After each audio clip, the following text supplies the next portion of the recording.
mo, Jesus, sa iyong mga anak,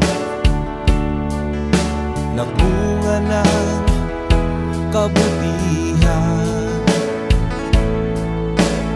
O Jesus, dakila ka, inalay mo ang buhay mo para sa kaligtasan ng iyong anak. Ikaw